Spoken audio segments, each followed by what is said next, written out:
నీ వాక్యము నా పాదములకు దీపమును, నా త్రోవకు వెలుగునే ఉన్నది. Thy word is a lamp unto my feet and a light unto my path. దయచేసి కూర్చోండి.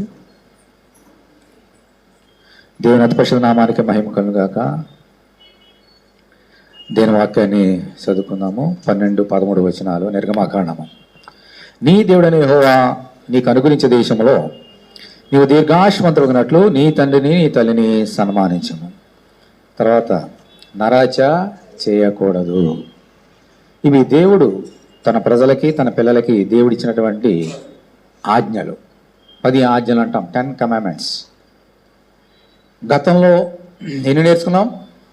ఎన్ని ఆజ్ఞలు నేర్చుకున్నాం? 4 నేర్చుకున్నాం.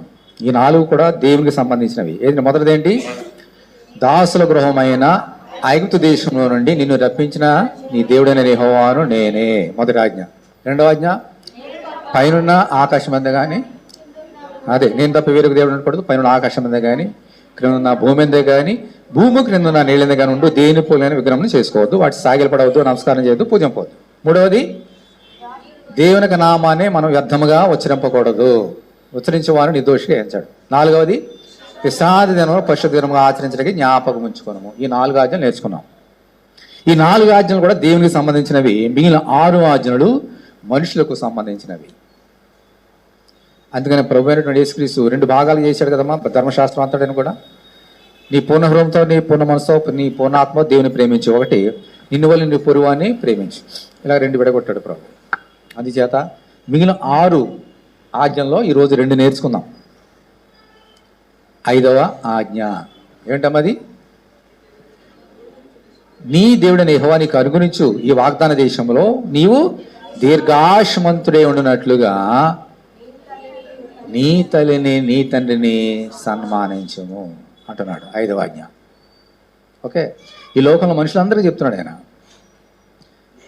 మొట్టమొదటిగా దేవుడు ఏమన్నాడమ్మా? నీ దేవుడైన యెహోవా నేను దాసుల గృహం చెప్పించినటువంటి అని మొట్టమొదటి చెప్పి, మనుషులకు సంబంధించినటువంటి ఆజ్ఞలలో మొట్టమొదటిగా దేనికి ప్రిఫరెన్స్ ఇస్తున్నాడు ఆయన? నీ తల్లిదండ్రులని సన్మానించాడు. ఎందుకని? నాలుగిట్లో మొదటి ఆజ్ఞలు చూస్తే, ఆ దేవుడు లేకపోతే ఈ సృష్టి ఉండేదా? ఈ భూమి ఉండేదా? ఆకాశం ఉండేదా? సముద్రం ఉండేదా? మనం ఉండేవారమా? సృష్టి లేదు ఆయన లేకపోతే. అలాగే 5వ ఆజ్ఞ చూసినప్పుడు, నీ తల్లి నీ తండ్రి లేకపోతే నువ్వు ఉండేదానివా? నువ్వు ఉండేవాడువా? నేను ఉండేవాడినా? ఆయన ఉన్నాడు కాబట్టి సృష్టి వచ్చింది. నీ తల్లి నీ తండ్రి ఉన్నాడు కాబట్టి నువ్వు వచ్చావు. అందుకని 6వ ఆజ్ఞలు మొట్టమొదటిగా పెడుతున్నాడు ఆయన. నీ తల్లిని నీ తండ్రిని సన్మానించవయ్యా, నేర్చుకో నీ తల్లిదండ్రులను ఎలా ప్రేమించాలో అంటున్నాడు దేవుడు. మనం అందరం కూడా పిల్లలు లేరు, పెద్దవాళ్ళు. ఎందుకంటే అందరికి తల్లిదండ్రులు ఉన్నారు కదా. పిల్లలకి తల్లిదండ్రులు ఉన్నారు, మనకి తల్లిదండ్రులు ఉన్నారు. అలాగే మన తల్లిదండ్రులు మనం ఏం చేయాలమ్మా? సన్మానించాలి. ఎవరిస్తున్నారు ఈ ఆజ్ఞ? మన ప్రభువైన యేసుక్రీస్తు అనే దేవుడు. ఆయన ఈ లోకంలోకి వచ్చినాడు. ఎలా వచ్చాడమ్మాయన? దేవుని కుమారుడై ఉండి మనిషి కుమారుడుగా వచ్చినాడు. దేవుడిగా ఉన్న భాగ్యాలను వదిలిపెట్టి ఈ లోకంలో మనిషి కుమారుడుగా వచ్చాడు. అంటే ఎలా వచ్చాడు? మనిషి కుమారుడు వచ్చాడు. ఏం చేసి జరిగింది అక్కడ? దేవుని కుమారుడు యేసుక్రీస్తు ఈ లోకంలోకి వచ్చినప్పుడు తల్లి గర్భంలోంచి వచ్చాడు ఆయన. ఆయనకు తల్లి ఉంది. యోసేపు బీజమాతం లేదు, ఆయన లేదు, కానీ తండ్రిగా ఎంచబడ్డాడు యోసేపు. కానీ తల్లి ఎవరమ్మా? మరియా. అంటే తల్లి మరియా లేకపోతే యేసుక్రీస్తు వచ్చేవాడు కాదు కదా. అందుచేత ఆయన కూడా ఈ లోకంలో మనిషి కుమారుడుగా వచ్చినప్పుడు దేవుని కుమారుడు ఉండి ఎలా వచ్చాడమ్మా? ఒక తల్లి గర్భంలోంచి వచ్చాడు. మనందరం కూడా మన తల్లిదండ్రులను సన్మానింప బద్ధులమై ఉన్నాము. యేసుక్రీస్తు దేవుడే ఉండి దేవుని కుమారుడికి ఈ లోకంలోకి వచ్చి నేర్పిస్తున్నటువంటి మాటల్ని ఎప్పుడు కూడా యేసుక్రీస్తు చెప్పి బోధించి వదిలిపెట్టేవాడు కాదు. బోధించి అలా చేసేవాడు. బోధించి చేయని వారిని ఏమంటారు? వేషధారులు అంటారు. చెబుతారు కానీ చేయరు, వారిని వేషధారులు. కానీ యేసుక్రీస్తు అటువంటి వాడు కాదు, కరుణామయుడు. అసలు ఆజ్ఞలు ఇచ్చింది ఆయనే, ఈ లోకంలోకి వచ్చి నెరవేర్చింది ఆయనే. అంచేత ఆయన మనం నేర్పించాలి. 10 ఆజ్ఞలు ఇచ్చాడు కదా మా దేవుడు. ఈ 10 ఆజ్ఞల్ని తూచా తప్పకుండా 10 ఆజ్ఞలు పాటించిన ఒకే ఒక వ్యక్తి ఎవరమ్మా? యేసయ్య. యేసయ్యకి ముందు ఎవరు లేరు, యేసయ్య తర్వాత ఎవరు లేరు. ఇంతవరకు 10 ఆజ్ఞలు పాటించిన వారు ఈ లోకంలో ఇంతవరకు పుట్టలేదు, పుట్టబోరు. ఆ ఇజ్రాయేల్కి ఇచ్చాడు కొన్ని వేల సంవత్సరాల క్రితం దేవుడు. వారు పాటించలేకపోతున్నారు కాబట్టి యేసయ్యని పంపించాడు. యేసయ్య రావాల్సిన అవసరం ఉంది. ఒక మనుషుడు 10 ఆజ్ఞలు పాటించగలిగితే యేసయ్య రావాల్సిన అవసరం ఉంది. It is impossible to obey the 10 commandments with our knowledge, with our strength.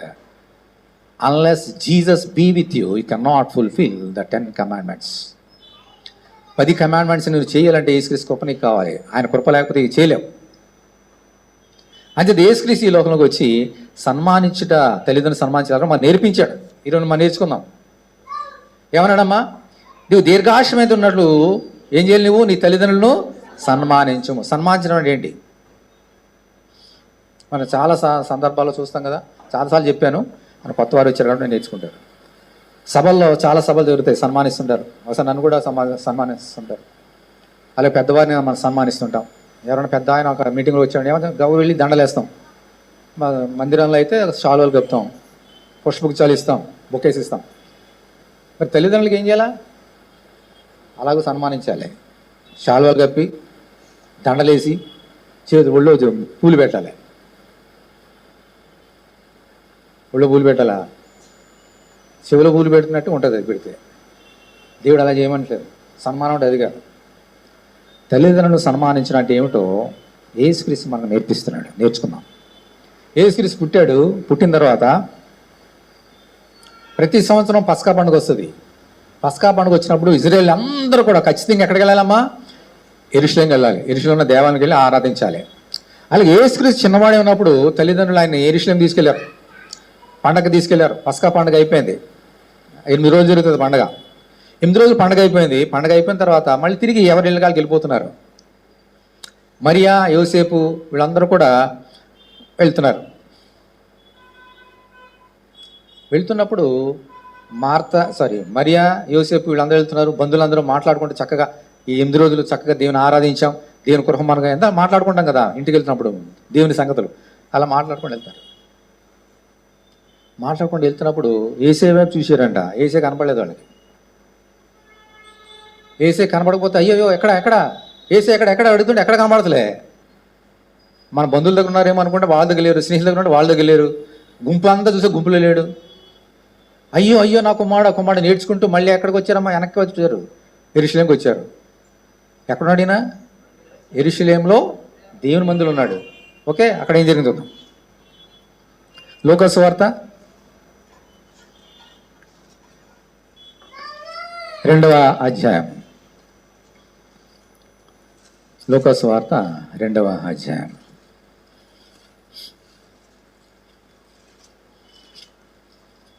లూకా సువార్త 2వ అధ్యాయము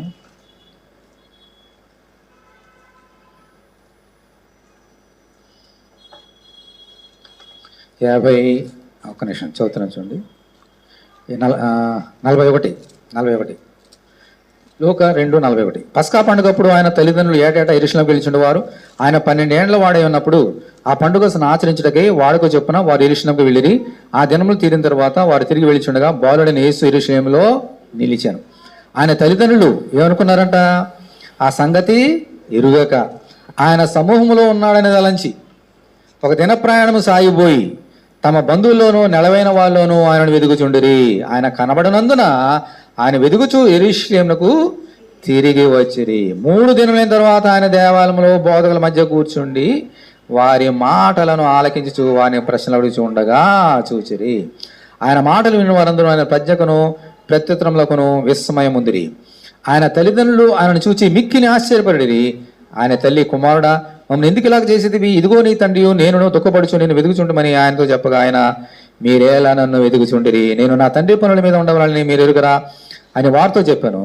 అయితే ఆయన తమతో చెప్పిన మాట వారు గ్రహింపలేదు. ఇప్పుడు 51 వచ్చిన చూడండి. అంతటా ఆయన వారితో కూడా బయలుదేరి నజరేతునకు వచ్చి వారికి లోబడి ఉండెను. దేవుని స్తోత్రం చెల్లించుదాం. దేవుని స్తోత్రం. హల్లెలూయా. మళ్ళీ చదువుతున్నా. అంతటా ఆయన వారితో కూడా బయలుదేరి నజరేతునకు వచ్చి వారికి లోబడి ఉండెను. ఆయన తల్లి సంగతులన్నిటినీ తన హృదయంలో భద్రం చేసుకును. యేసు జ్ఞానమందును వయస్సునందును దేవుని దయందును మనుషుల దయందును వర్ధిల్లుచుండెను. అంటే అలా పెరుగుతున్నాడు అనమాట. సరే, వెతికారు. ఒక దినం అయిపోయింది, వెళ్ళారు, కనపడలేదు, మళ్ళీ వచ్చారు. ఆయన వెతకడానికి, తప్పిపోయిన కుమారుడు వెతకడానికి ఎంతకాలం పట్టిందమ్మా వాళ్ళకి? ఎన్ని రోజులు పట్టింది? 3 రోజులు పట్టింది. అప్పుడు కనపడ్డాడు దేవాలయంలో. యెరూషలేము ఎక్కడున్నాడో వెతుకుతున్నారు. ఆఖరణ దేవాలయంలోకి వచ్చారు. అక్కడ ఉన్నాడు ఆయన. ఎవరితో ఉన్నాడంట? అక్కడ ఉన్నటువంటి పెద్ద పెద్ద యాజకులతో ఉన్నాడు. యాజకులు అంటే ఎవరు? తల పండిపోయి 60, 70, 80 సంవత్సరాలు ఉన్న వాళ్ళందరూ కూడా వాళ్ళతో కూర్చొని ప్రశ్నలు అడుగుతున్నారు. వాళ్ళని ప్రశ్నలు అడుగుతున్నాడంట. వయసు ఎంత అయింది? 12 సంవత్సరాలు. చూసారా? ఆమె ఆయన దేవుడు. మరి ఈ ఆజ్ఞలు ఇచ్చింది ఆ ప్రధాన యాజకులు నిలబెట్టింది ఆయనే. వాడు తెలియదు సంగతి. మన ఎదురుగా ఉన్నది ఆయన దేవుడు. మనకు ఆజ్ఞలు ఇచ్చిన దేవుడు. మన యాజకులు పోస్ట్ ఇచ్చింది ఈయన అనే సంగతి వారు తెలియగా ఇది చెప్తున్నారు. ఆయన ప్రశ్న అడిగితే జవాబు లేదు వాళ్ళ దగ్గర. ఆశ్చర్యపోతున్నారు ఇంత జ్ఞానం ఎక్కడి నుంచి వచ్చిందని. అప్పుడు తల్లిదండ్రులు వచ్చారు. ఏం బాబు ఇలా అక్కడ ఉన్నామేంటంటే అప్పుడు ఒక మాట అన్నాడు, నేను నా తండ్రి పనుల మీద ఉండాలని మీరు ఎరుగురా. అంటే ఏసీ ఈ లోకంలో ఎందుకు పుట్టాడమ్మా? తండ్రి పనులు చేయడానికి. నా పనులు కాదు, నీ పనులు కాదు, నా తండ్రి పనులు చేయడానికి నేను లోకంలో వచ్చాను. మీతో ఎందుకుంటాను నేను? నా దేవుని మధ్య నా తండ్రి ఇంట్లో ఉంటాను అన్నాడు. అదే వారు గ్రహించలేదు. యేసుక్రీస్తుని ఒక మామూలు కుమారుడుగానే ఒక ప్రవక్తగానే చూస్తున్నారు, కానీ దేవుని కుమారుడుగా వారు గ్రహించలేదు.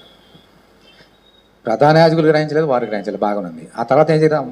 ఇంత ఏడుస్తున్నాం, 3 రోజుల నుంచి ఏడుస్తున్నాం బాబు అంటే సరే అని చెప్పేసి ప్రధాన యాజకులు మళ్ళీ కలుద్దామని చెప్పేసి నెక్స్ట్ ఇయర్ వస్తాం కదా అప్పుడు కలుద్దామని చెప్పేసి ఏం చేశాడమ్మా? తన తల్లిదండ్రులతో కూడా ఎక్కడికి వచ్చాడు? నజరేత్. నజరేత్ అంటే ఏంటి? అతడు యేసుక్రీస్తు పెరిగినటువంటి ఊరు. పుట్టింది ఏదేమమ్మా? ఎవరు? బెత్లెహేము. పెరిగింది అక్కడ నజరేతు. నజరేతులో ఇంటికి తల్లితో పాటు వచ్చి వారికి లోబడి ఉండను. తల్లిదండ్రులకు లోబడి ఉండే సన్మానించుడా. నా తల్లిదండ్రులకు సాల్వ కప్పేసి ఈయన పళ్ళు ఇచ్చేసి తినమ్మా బాగా తినమ్మని చెప్పేసి బాబు నీళ్ళు ఏమంటే వెళ్ళి తాగమ్మ పక్కన అంటే అది సన్మానం కాదు. తల్లిదండ్రులు లోబడి ఉండాలి, తల్లిదండ్రులను ప్రేమించాలి. అది సన్మానించడం అంటే. యేసుక్రీస్తు బాలుడే ఉండి ఏం చేశాడమ్మా? నీకు నాకు నేర్పించడానికి, తల్లిదండ్రులకు లోబడి ఉండడానికి ఆయన లోబడి ఉన్నాడు. ఈరోజు పిల్లలైన మనందరం ఎవరికి లోబడి ఉండాలి? ఈ లోకంలో తల్లిదండ్రులకి, పై లోకంలో ఆ తండ్రికి. లోకంలో తల్లిదండ్రులకి, పైన తండ్రికి మనం లోబడి ఉండాలి. ఇది సన్మానించడం అంటే. ఎంతమంది పిల్లలు తల్లిదండ్రులు లోబడి ఉంటున్నారు? ఆలోచించండి. ఈ లోకం ఎలా ఉంది? ఈ లోకం లోబడి ఉంటున్నారా? రోజు పేపర్ చూడండి. సెల్ ఫోన్ చూడాలంటే అమ్మ సెల్ ఫోన్ చూడడానికి చంపేశాడు తల్లిని. సెల్ ఫోన్ చూడద్దురా అంటే చంపేశాడు. సెల్ ఫోన్ ఎక్కువ, తల్లి ఎక్కువైంది ఆయనకి. లోబడ్డా దేని వాక్యానికి? సరే, వారైతే అన్యులు. ఈ లోకం అలా ఉంది. లోకం తీరాలి. ఎంత భయంకరంగా ఉంది, ఇంకా నేర్చుకుందాం. లోకం తీరు భయంకరంగా ఉంది. తల్లిదండ్రుల్ని మనము లోబడి ఉండాలి. లోబడి ఉండడం ఏంటి? వారు చెప్పే మాటల్ని వినాలి. బాబు చక్కగా చదువుకోరా అంటే ఏం చేయాల? తర్వాత చదువుకున్నా మమ్మీ అంటే అది లోబడినట్ట. స్కూల్ రా అంటే స్కూల్ ఎక్కడేసి ఎక్కడికి వెళ్తే అది లోబడినట్ట. తల్లిదండ్రులు చెప్పిన మాట వినాలి. ప్రతి ఒక్కరు చిన్నపిల్లలు తల్లిదండ్రులు, మనమైతే మన తల్లిదండ్రులకి మాట వినాలి. బాబు చర్చికి రా అంటే మన చర్చికి లేదు వెళ్ళిపోదాం అంటే కాదు. దేవుడు చెప్పిన మాట నా పైన కింద మాటలు వినాలి. విశ్రాంతిను పరిశుద్ధను ఆచరణ రావాలి. ప్రతి వారం కూడా రావాలి. రాలేదంటే లోబట్టలేదు. నువ్వు నేర్చుకుందాం, ఈ రోజుకుందాం. ఇది దేవుడు మనం నేర్చుకోవడానికి కదా ఈ లోకం. స్కూల్కి పిల్లల్ని ఎందుకు పంపిస్తున్నావు? నేర్చుకోవడానికి కదా. దేవుని మీద ఎందుకు వస్తున్నావు? నేర్చుకోవడానికే, తప్పులు సరిదిద్దుకోవడానికే. ఓకే, దేవుడు చెప్పిన మాట మనం వినాలి. ఈ లోకంలో తల్లిదండ్రులు చెప్పాలి అంటే ఏం చెప్పిన వినేలా? తల్లిదండ్రులు ఏం చెప్పిన వినేలా? చెప్పండి పిల్లలు, చెప్పండి. తల్లిదండ్రులు ఏం చెప్పిన వినేలా చెప్పలే? అవునా? మీ మమ్మీ వచ్చి దొంగతనం చేయమ్మా అంటే ఏం చేస్తావా? మరి ఏం చెప్పిన వినేలాంటివండి? వినకూడదు. లేకపోతే నేను వచ్చి అంట పాస్టర్ గారు కదా, అమ్మ చిన్న అబద్ధం చెప్పేది నేను లేని చెప్పానుకో ఏం చేస్తాం? ఇక్కడ కొంచెం సూచనలు ఉంటాయి. బైబిల్ అప్పుడప్పుడు ఒకటి అంకి 2 అంకెలు వేస్తారు కదా. ఇలా ఇక్కడ లోబడి ఉండగా ఒక అంకె అర్థం. ఇక్కడ దాని అర్థం ఏంటంటే తల్లి ఏం చెప్పినంటే ఎవరి మాట వినాలి, ఎవరికి లోబడి ఉండాలంటే విశ్వాసులై దేవుని వాక్యం లోబడే తల్లిదండ్రులకు మనం లోబడాలి. ఇప్పుడు విశ్వాసం లేదు తల్లిదండ్రులకి, దొంగతనం చేయమంటే అమ్మ దేవుడు చెప్పాడు కదా తల్లిదండ్రుల మాట దొంగతనం చేసే తల్లిది తప్పే, బిడ్డలది తప్పే. అలాగా తల్లిదండ్రులు లోబడి ఉండడం అంటే అవిశ్వాసులైన దేవుని వాక్యం లోబడిన తల్లిదండ్రులు కాదు. దేవుడు వారిని చూసుకుంటాడు. ఎవరు లోబడాలమ్మా? భయభక్తులు కలిగి దేవుని వాక్యం నడుచుకున్న విశ్వాసులైన తల్లిదండ్రులకి మన జీవితకాలం అంతా లోబడి ఉండాలి. అర్థమైంది ఇప్పుడు? ఓకే. ఒకవేళ ఎవరన్నా మనకు వచ్చి చెప్పారు అనుకో, మీ ఫ్రెండ్ వాళ్ళది ఇంకెవరనో అది చేద్దాం, దేవుని వ్యతిరేకాలు చేద్దామని అంటే మనం ఏం చేయాలా? లోబడాలా? దేవుని వాక్యం ఎలా చెప్తుంది? అబద్ధాలు చెప్పను, నేను అబద్ధం చెప్పను, నేను దొంగతనం చేయను, అని మనం దేని వాక్యాన్ని ఎత్తి చూపించాలి. బాబు ఎందుకు ఇక్కడ ఉన్నావు, ఎందుకు మమ్మల్ని ఎందుకు దుఃఖపరుస్తున్నావు అన్నప్పుడు ఏమన్నాడు ఆయన యేసుక్రీస్తు, మీకు తెలియట్లేదు, నేను ఈ లోపల పుట్టింది మీకు పెట్టుకు ఉండడానికి కాదు, ఆ తండ్రిని కనపరచడానికి అని చెప్పాడు తల్లిదండ్రులకి. అలాగే మనం కూడా ఎవరన్నా దేవుని వాక్యానికి వ్యతిరేకంగా తల్లిదండ్రులు కానీ ఎవరైనా చెప్పినప్పుడు వారికి చెప్పాలి, దేవుడు ఇలా చెప్పాడు. దేవుడిని మొట్టమొదటిగా ఎవరు లోపడాలి? ఆ తండ్రికి, తర్వాత ఈ లోకంలో తల్లిదండ్రులకి. కాబట్టి మొట్టమొదటి ప్రిఫరెన్స్ దేవుడికి.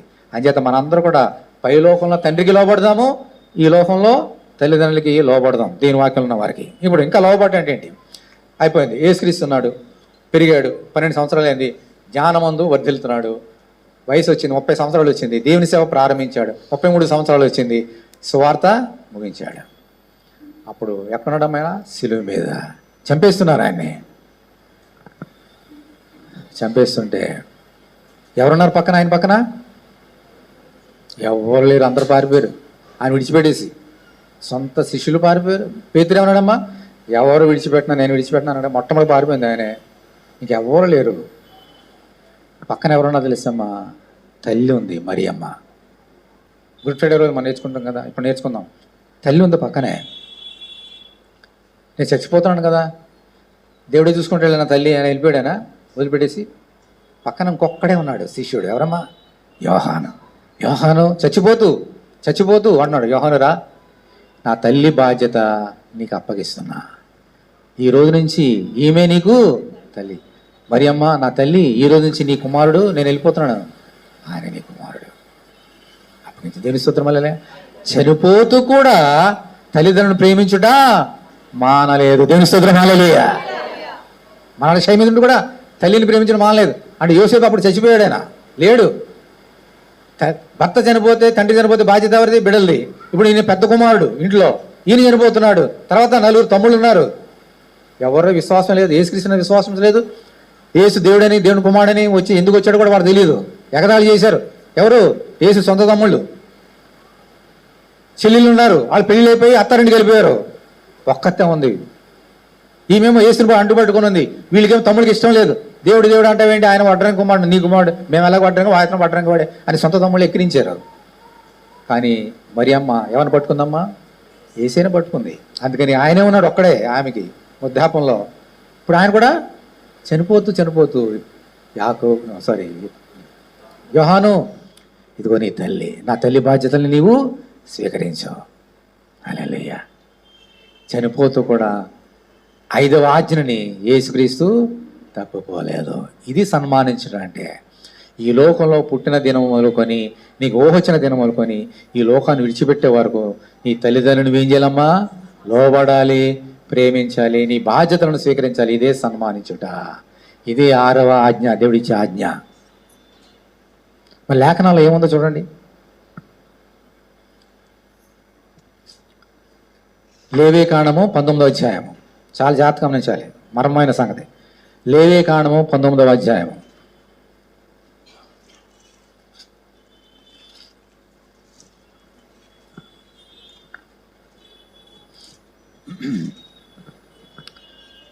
లేవీకాండం 19వ అధ్యాయం చదువుతున్నాను చూడండి అందరూ కూడా. ఈ ధర్మశాస్త్రంలో దేవుడు ఏం చెప్తాడేమో. మరియు యెహోవా మోషే గారికి సెలవిచ్చాను, ఇజ్రాయేల్ సర్వ సమాజంలో ఇట్లు చెప్పుము, మీరు పరిశుద్ధులై ఉండవలను, మీ దేవుడైన యెహోవాకు నేను పరిశుద్ధుడై ఉన్నాను. దేవుని స్తోత్రం. హల్లెలూయా. ఇప్పుడు ఆయన 3వ వచనంలో ఏమన్నాడు? 3వ వచనంలో, మీలో ప్రతివాడు తన తల్లికి తన తండ్రికి ఏం చేయాలమ్మా? భయపడవలెను. తర్వాత ఏమన్నాడు? నేను నియమించిన విశ్రాంతి దినమును ఆచరింపవలను. ఎందుకనంటే నేను మీ దేవుడైన యెహోవాను. దేవుని స్తోత్రం. హల్లెలూయా. ఇక్కడ 2 సంగతులు పరిశుద్ధాత్మ దేవుడు మాట్లాడుతున్నాడు వినండి. మీలో ప్రతివాడు, స్త్రీ కానీ పురుషుడు కానీ, నీ తల్లికి నీ తండ్రికి మీరు చూడు చెప్పు, లోబడాలనా? ఏముంది అక్కడ? భయపడవలెను.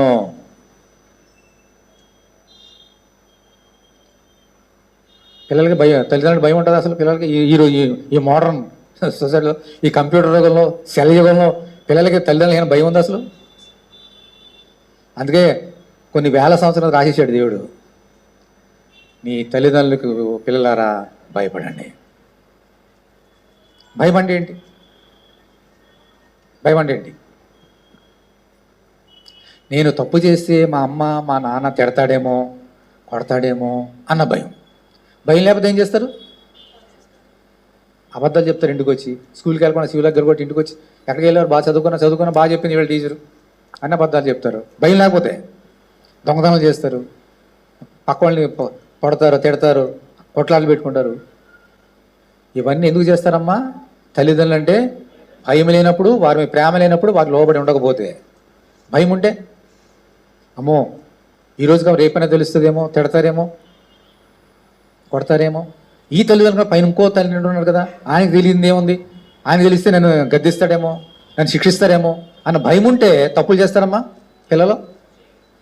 ఎందుకు పిల్లలు తప్పు చేస్తున్నారనంటే వారికి తల్లిదండ్రులన్నా పైన దేవుడు అంటే కూడా వారికి భయము లేదు. స్కూల్లో చెప్తారు, అరే రేపు హోంవర్క్ చేసిరండి, లేకపోతే పెద్దాలు అంటారు, లేకపోతే 10 దెబ్బలు అంటారు. అందరూ చేసుకెళ్ళిపోతారా? కొడితే కొడతాలే, కొడితే కొడతాలే అని కొట్టించుకోవడానికన్నా రెడీ కానీ హోంవర్క్ చేయరు.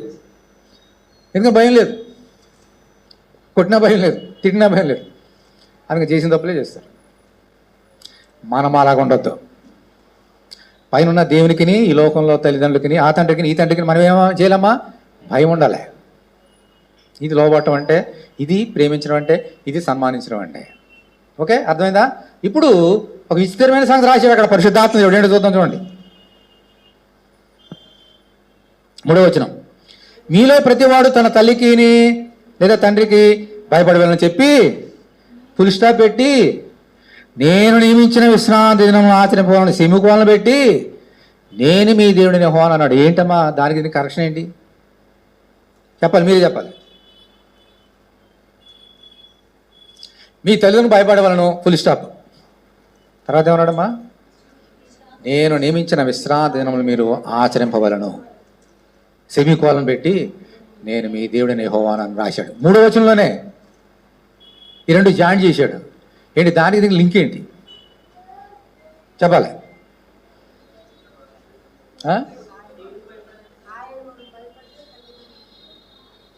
నేర్చుకుందాం ఈరోజు.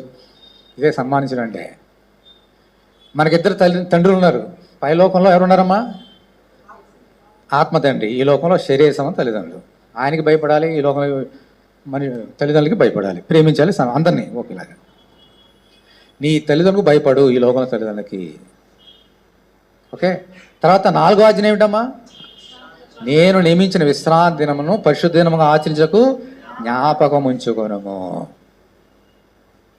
దానికి దీనికి ఉన్న లింక్ ఏమిటంటే, ఒక వ్యక్తి, ఒక స్త్రీ కానీ పురుషుడు కానీ, చిన్నపిల్ల కానీ పెద్దోడు కానీ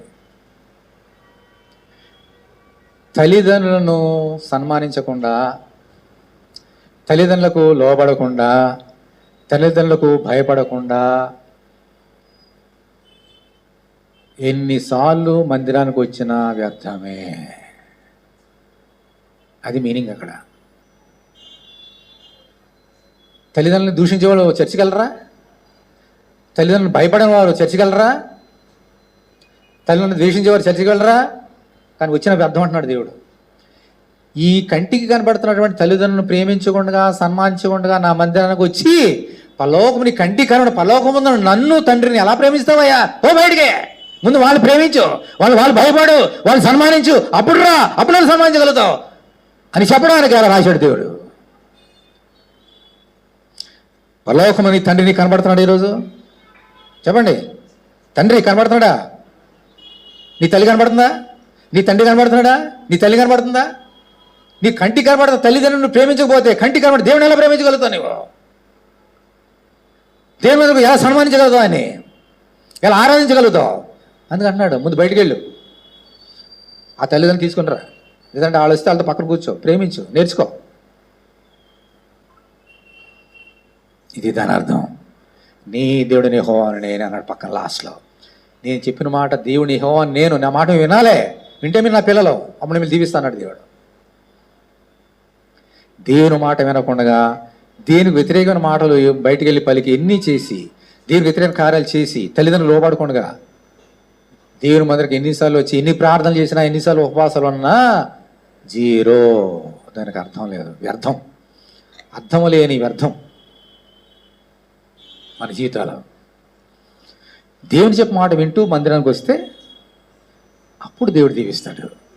అప్పుడు మనకు ఆత్మకి శాంతి, శరీరానికి శాంతి. అర్థమైందా పిల్లలు? అర్థమైందా?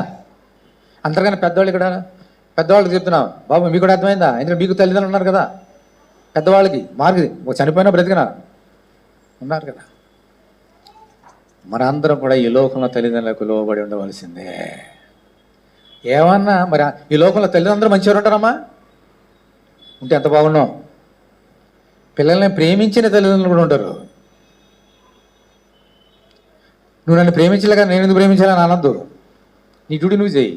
నీ తల్లిదండ్రులు నీ సరిగ్గా ప్రేమించకపోతే, అంటే చిన్నపిల్లలకి ఇంకా అర్థం కాదు, పెద్దవాళ్ళు ఉన్నారు కాబట్టి చెప్తున్నా. ఒకవేళ నీకు అవిధేయులైనటువంటి తల్లిదండ్రులు, దేని వాక్యం లోబడిన తల్లిదండ్రులు ఉన్నా కూడా నీ డ్యూటీ ఏంటి? వారిని సన్మానించాలి. వారి సంగతి దేవుడు చూసుకుంటాడు. అప్పుడు వాడిని అడుగుతాడు క్వశ్చన్, నీ పిల్లల్ని ప్రేమించామని చెప్పి దేవుడు నీ తల్లిదండ్రులను ప్రేమించామని చెప్పాడు, పిల్లల్ని దేశించమని చెప్పాడు. వారితోటి నీ పిల్లలకి నువ్వే కదా పోషించేది లోకంలో. నా బైబిల్ పెంచమని నీకు చెప్పాను కదా, నువ్వు వాక్యం ఎందుకు లోబట్లేదని వాడు తల్లిదండ్రులు అడుగుతాడు దేవుడు. అంచేత వాళ్ళు నిన్ను ప్రేమించినప్పుడు నువ్వు ప్రేమించడం కాదు, ఆ సంగతి వాళ్ళు చూసుకుంటారు. నీ సంగతి ఏంటి, నా సంగతి ఏంటి? అదే సాధారణ ఈ లోకంలో ఏంటమ్మా, ఎప్పుడు ఎదురు వ్యక్తులు ఉన్న తప్పులే ఎదుగుతారు కానీ తమ తప్పులు ఎరగడు. అంతే కదా, ప్రభు అందుకన్నా కదా, ముందు నీ కంట్లో నలిసి చూసుకోవా, ముందు నీ కంట్లో దూలం చూసుకోవా, తర్వాత ఎదురు గంటలో నలుసు కనపడుతుంది. బాగా ఎదురు గంటలు నలిసి మన కంట్లో దూలాలు ఉంటాయి. ఎప్పుడు ఎదురు వ్యక్తి తప్పులే పడతారంట. అలా చేయొద్దు. మనం ఏం చేయాలా? దేవునికి లోబడి ఉండాలి. ఎవరైనా సరే మనం ప్రేమించేవారిని ప్రేమిస్తే ప్రయోజనం ఉంది. ఒక వ్యక్తి బాగా ప్రేమిస్తాడు అనుకోండి, ఒక అన్నగానో, తండ్రిగానో, తల్లిగానో, సేవకుడుగానో వాళ్ళని ప్రేమిస్తే ఎవరైనా చేస్తారు. అది నీ తల్లిదండ్రులు నిన్ను ప్రేమించినా ప్రేమించకపోయినా నువ్వు ప్రేమించాలా, అది నీ డ్యూటీ. మరి యేసుక్రీస్తు అందరిని అలాగ ప్రేమించాడా? ఆయన ప్రేమించమని ప్రేమించాడానా? ఈరోజు నీవు ఎవరు అడుగు చేయాలని నడవాలమ్మా? మనుషులకు అడుగు చేయాలని నడవద్దు. ఆ సేవకుడు అడుగు చేయాలి, ఈ సేవలు నా అడుగు చేయాలని నడవద్దు. ఏసు అడుగు చేయాలని నడుద్దాం. ఆయన ఏసు అడుగులు వెళ్దాం మనందరం కూడా. మీరైనా నేనైనా ఎవరైనా అంతే. ఎవరు అడుగు చేయాలి వెళ్ళాలి? మనుషులు అడుగు చేయాలి వెళ్ళకండి, వెళ్ళిపోతారు, పడిపోతారు గోబులోకి. ఏసు అడుగు చేయాలి వెళ్ళాలి నువ్వు. అప్పుడు దేవుడు నేను పట్టుకుంటాను. నా సారీ లేక నేను చెప్తున్నా చూడండి. సామెతల గ్రంథం 23వ అధ్యాయం. సామెతలు 23.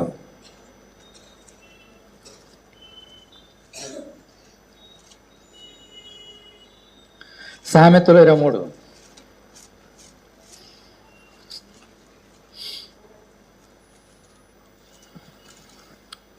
ఏమైనా చదవండి. 25 వచనం. 23, 25. సామెతలు 23, 25. నీ తల్లిదండ్రులను నీవు సంతోషపెట్టవలను, నిన్ను కనిన తల్లిని ఆనందపరచవలను. ముందుగా పరలోకమున తండ్రిని ఇలా సంతోషపెట్టాలి, ఆనందపరచాలి. ఈ లోకంలో తల్లిని తండ్రిని మనం కూడా సంతోషపెట్టాలి, ఆనందింపచేయాలి. 15వ అధ్యాయము వెనక్కి, అదే సామెతలు 15.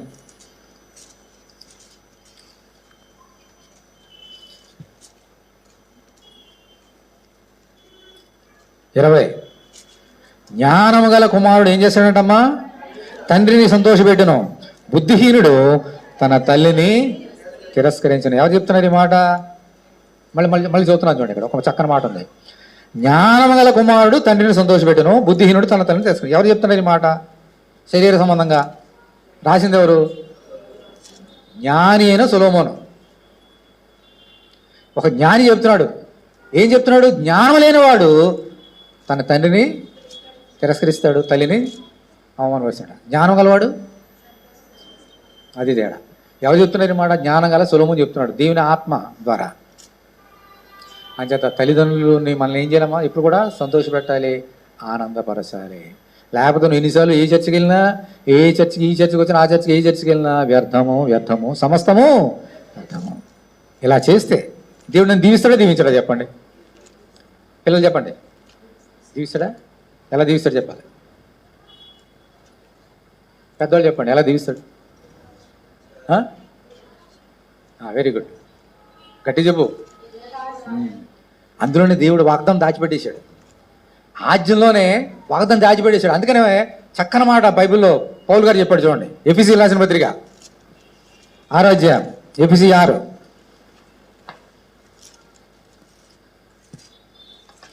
ఎఫెసీ 6. ఎఫెసీ 6.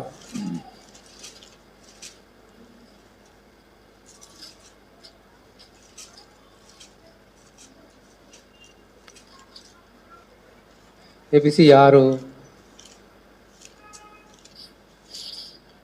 మొదటి వచనం.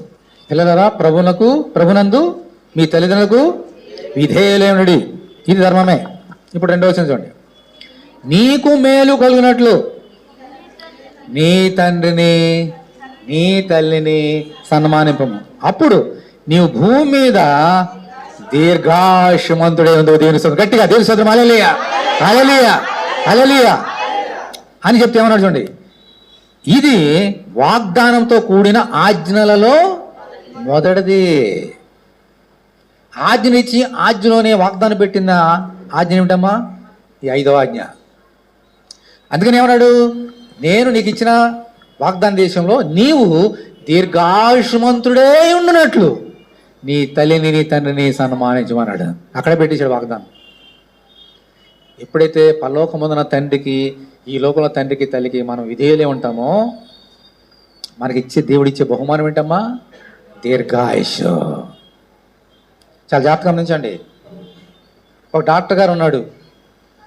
ఆయనకేమన్నా ఆరోగ్యం ఉండడానికి ఏమైనా వచ్చి చెప్పాలి, బాబు ఈ మందు తీసుకొని డాక్టర్ గారు ఏమైనా చెప్తారా? ఆయనే 10 మందికి మందులు ఇస్తాడు కదా. అంటే ఆయనకి ఈ లోకంలో చక్కగా ఆనందంగా ఆరోగ్యంగా బ్రతకడానికి కావాల్సిన మెళుకులన్నీ ఆయనకు తెలుస్తాయి.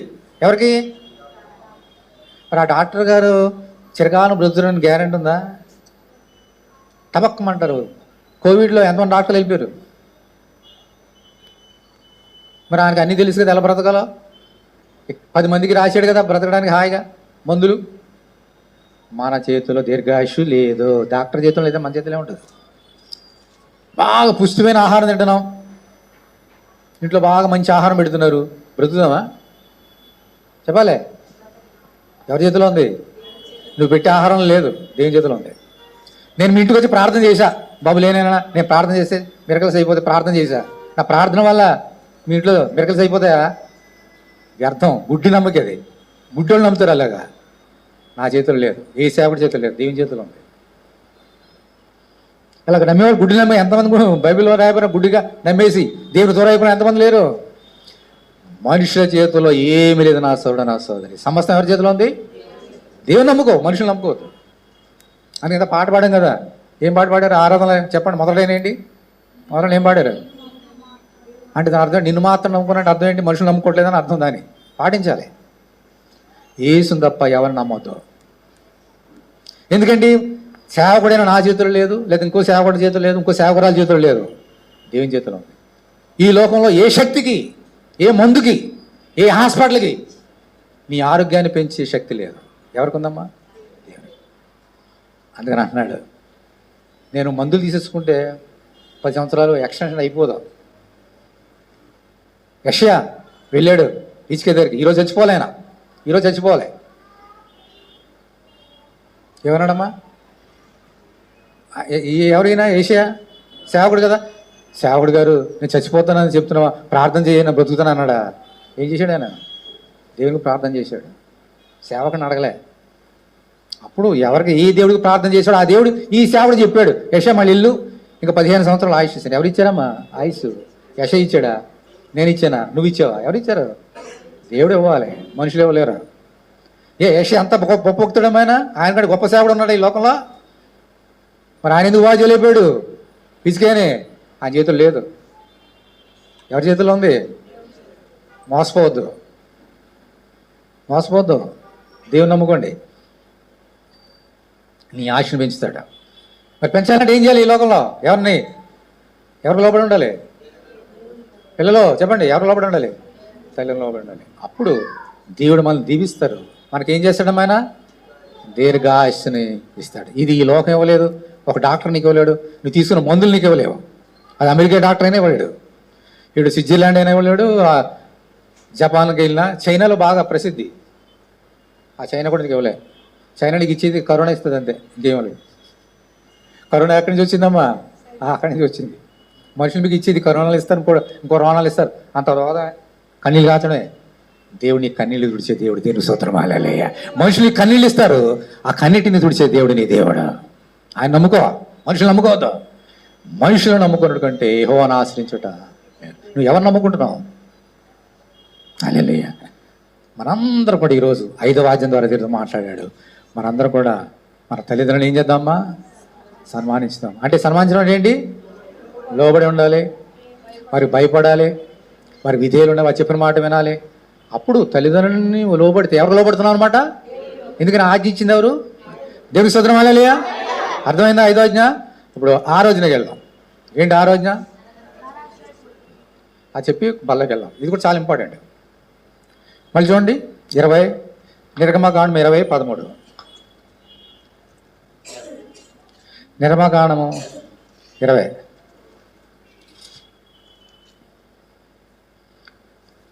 నిర్గమకాండము 20వ అధ్యాయము 13వ వచనం. నరహత్య చేయకూడదు. చాలా జాగ్రత్తగా ఉండాలి. ఏమనడమైనా అంటే ఏంటి మీనింగ్ చెప్పాలి. ఈరోజు ఆదివారం ఎన్ని కోళ్ళు తల ఎగిరిపోతాయి? ఈరోజు లక్షల కోళ్ళు తల ఎగిరిపోతాయి ఈరోజు ఆదివారం కాబట్టి. అంటే రోజు ఎగురుతాయి, ఈరోజు ఎక్కువ, డబల్ త్రిబుల్. అదేం హత్య? అది హత్య కదా? కోడిని చంపాడు హత్య కదా? కాదు. ఆయన ఏమన్నాడు? అందుకనే నరహత్య చేయొద్దు అన్నాడు, కోళ్ళని హత్య చేయొద్దు అనలేదు. వాళ్ళు తినేది రోజు అదే కదా ఇజ్రాయెల్. కానీ మరి తప్పు కూడా వచ్చినప్పుడు ఆయన ఏం చేశాడమ్మా? కొవ్విన దూడ వధించాడు కదా. అది తప్పు అనలేదు దేవుడు. వాటిని సృష్టించింది మన కొరకు. ఆయన ఏమంటున్నాడు? నరహత్య అంటే, నర అంటే ఎవరు? మనుషుల్ని, నీ తోటి మనుషుల్ని చంపవద్దు. అర్థమైందా? చాలా డౌట్ వస్తుంది. మరి కోళ్ళని చంపేస్తారు, దూడలను చంపుతారు, మేకలు చంపుతారు, అది తప్పు కాదంటే తప్పు కాదు. అది దేవుడు 10 ఆజ్ఞలు చెప్పలే. వాటిని బలి ఇవ్వడానికి ఆయన కొరకు ఆయన ఏర్పాటు చేసుకున్నాడు. మన కొరకు, మన తిండి కొరకు, ఎనిమిది తినడానికి ఆయన ఏర్పాటు చేశాడు. తినమంటున్నాడు కాబట్టి తింటున్నాం. మరి అన్నీ తినవచ్చా అంటే తినకూడదు. ఏది తినాలా తినాలి, ఏది తినవద్దా తిన. పంది ఉంది, తినొచ్చా? తినకూడదు. తినొద్దని చెప్పాడు కాబట్టి. అలాగే కొన్ని దేవుడు చెప్పిన మాట విందాం. సరే, బాగా ఉంది. ఇక్కడ ఏమన్నాడు? నరహత్య చేయవద్దు అంటే తోటి మనుషులు మనము చంపవద్దు. ఎందుకు ఇచ్చాడు ఈ ఆజ్ఞ? 6వ ఆజ్ఞ. నరహత్య చేయవద్దు. కమాండ్మెంట్ అంటే ఖచ్చితంగా వినాలి. ఎందుకు ఇచ్చాడు ఈ ఆజ్ఞ తెలుసా? నేర్చుకుందాం ఈరోజు. మొట్టమొదటి నరహంతుడు ఎవరో తెలుసా మీకు?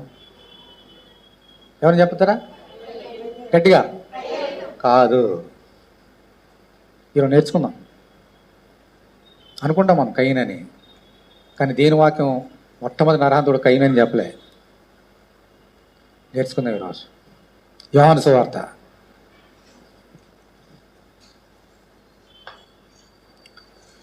8వ అధ్యాయం.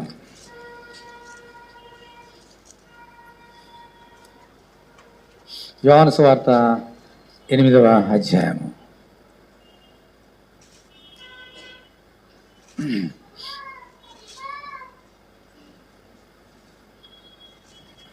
నా 42. యోహాను 8:42. యేసు వారితో ఇట్లనెను, దేవుడు మీ తండ్రి అయిన యెడల మీరు నన్ను ప్రేమింతురు. నేను దేవుని వద్ద నుండి బయలుదేరి వచ్చి ఉన్నాను. నా అంతటా నేనే వచ్చి ఉండలేదు, ఆయన నన్ను పంపెను. దేవుని స్తోత్రం హల్లెలూయా. మీరేలా నా మాటలు గ్రహింపకున్నారు? మీరు నా బోధ విని నేరకుండటం వల్లే కదా. ఇప్పుడు చూడండి, అందరూ కళ్ళు బాగా తెరిచి, చెవులు బాగా తెరిచి చూడండి, వినండి. మీరు మీ తండ్రిగు అపవాది సంబంధులు అనగా సైతాను సంబంధులు. మీ తండ్రి దురాశను నెరవేర్చకూర్చున్నారు. ఆది నుండి వాడు ఏముందమ్మా అక్కడ? ఏమన్నదమ్మా? ప్రభు ఏం చెప్తున్నాడు? 10 ఆజ్ఞ యేసు ఏం చెప్తున్నాడు? ఆది నుండి వాడు నరహంతకుడై ఉండి సత్యమందు నిలిచిన వాడు కాడు. వారి యందు సత్యమే లేదు. వాడు అబద్ధపడినప్పుడు తన స్వభావం అనుసరించి మాట్లాడును. వాడు అబద్ధికుడును, అబద్ధమునకు జనకుడే ఉన్నాడు. ఇప్పుడు చెప్పండి, మొట్టమొదటి హంతకుడు ఎవరు? సైతానుడు అపవాది. ఆది నుండి పైగా ఆది నుండి వాడు నరహంతకుడై ఉండి వాడు సత్యమంతుడు. నరహంతకుడు పైగా నరహంతకుడు. నరహత్య చేయవద్దు కదా. సైతానుడు ఎవరు? నరహంతకుడు. ఎవరిని చంపాడు చెప్పాలి ఇప్పుడు మీరు. కయ్యనే తమ్ముడిని చంపాడు, ఓకే, తర్వాత నేర్చుకుందాం. సైతానుడు ఎవరిని చంపాడు? Very good. మొట్టమొదటిగా చంపింది మొట్టమొదటి తల్లిదండ్రులని చంపేశాడు. తల్లిదండ్రులు సన్మానించాను కదా, ఆ తల్లిదండ్రులనే మొట్టమొదటిగా చంపింది సైతానుడు. తెలుసా ఎలా చంపాడు? మోసం చేసే. ఎలాగా? శరీర సంబంధంగా ఆత్మ సంబంధంగానా? శరీర సంబంధంగానా ఆత్మ సంబంధంగానా? రెండూను. శరీర సంబంధం చంపాడు, ఆత్మ సంబంధం చెప్పాడు. ఏమైనా నేర్చుకుందాం. ఆదమాలుగా ఏం చెప్పాడు దేవుడు? ఆ ఫలాన్ని తినవద్దు, తింటే నీవు తినిన దినమున, చాలా జాగ్రత్తగా ఉండండి. మళ్ళీ చూపిస్తే మీకు చూపిస్తా, బాగా అర్థం. చూడండి, ఆది కాండం ఏమండి, తింటే చచ్చిపోతాం లేదు, తినిన దినమున చచ్చిపోతాం. దేవుడైన యెహోవా చేసిన సమస్త భుజంతులో సర్పము యుక్తిగలదేమో, అది ఆ స్త్రీతో, ఇది నిజమా? ఈ తోట చెట్లలో దేని ఫలంలో మీరు తినకూడదని దేవుడు చెప్పాను అని అడిగాను. అందుకు స్త్రీ, ఈ తోట చెట్ల ఫలం మేము తినవచ్చును, అయితే తోట మధ్యన చెట్టు ఫలములను గూర్చి దేవుడు మీరు చావుకున్నట్లు వాటిని తినకూడదని వాడిని ముట్టుకోవడం చెప్పానని సర్పం చెప్పాను. అందుకు సర్పము, మీరు చావనే చావరు, ఎందుకనగా ఏమని చూడండి 5వ వచనంలో, మీరు వాటిని తిను దినమున మీ కనులు తెరవబడిననియు మీరు మంచి చెడులను ఎరిగిన వారే దేవతలుందరని దేవుడు తెలియను అని అన్నాడు. అంటే దాని అర్థం ఏంటి? ఇండైరెక్ట్గా ఎప్పుడైతే దేవుడు చెప్పిన మాట విని తింటారో అదే దినమున వారు చచ్చిపోతారు. మీరు తినిన దినమున మీ కళ్ళు తెరవబడతాయి. అంటే దేవుని ఆజ్ఞను వ్యతిరేకిస్తారు కాబట్టి ఆ దినమనే దేవుని దృష్టికి చచ్చిపోయినట్టు లెక్క. దేవుని దృష్టికి, మనుషుల దృష్టికి బ్రతకొచ్చు. నువ్వు జీవించుతున్న పేరు మాత్రం గాను నువ్వు మృతుడిగా అన్నాడు కదా దేవుడు. అలాగూ సైతానుడు వెళ్ళి ఆదమామల్ని ప్రేరేపించి శరీరాశలు నేత్రాశలు జీవడమం చేత పట్టుకొని తినకూడని ఫలాన్ని తినించడానికి ప్రేరేపించాడు. మరి తినేశారు. తినిన దినమున మరి ఏం జరిగిందమ్మా? వారు ఆత్మీయంగా చచ్చిపోయాడు. ఎన్ని సంవత్సరాలు బ్రతికాడు తెలుసా ఆదాము? 930 సంవత్సరాలు బ్రతికాడు. ఆ తర్వాత చూద్దాం. అయితే ఏ రోజున దేవుడు చెప్పిన మాట వినకుండా ఫలాన్ని తిన్నారో దేవుని దృష్టికి అదే దినాన చచ్చిపోయాడు. అదేంటి? ఏ మరణం అది? మరణం. నరహంతకుడు వాడు సైతానుడు. ఒకవేళ గనక ఆ రోజు ఆదమావల ఫలం తిని ఉండకపోతే ఈరోజు కూడా ఆదమాన్ని పక్కన వచ్చేవాడు, కూర్చునేవాడు. ఈరోజు వచ్చి ఇరుషులేకి వెళ్తే కనబడేవాడు. కనీసం మరణం ఉండేది కాదు ఆదాముకి. ఎందుకు వచ్చింది మరణము? సైతానుడు చంపడం వలన. ఆత్మసమంగా చంపాడు కాబట్టి 930 సంవత్సరాల తర్వాత ఆదాము చచ్చిపోయి ఈ లోకాన్ని విడిచి వెళ్ళిపోయాడు. ఎందుకనంటే సైతానుడు నరహంతకుడు. ఆత్మ సంబంధంగా చంపాడు ఆదామావల్ని, శరీర సంబంధంగా చంపేశాడు. మొట్టమొదటి హంతకుడు ఎవరమ్మా? ఇప్పుడు నేను నరహత్య చేస్తే నేను ఎవరి కొడుకుని? సైతాన్ కొడుకుని.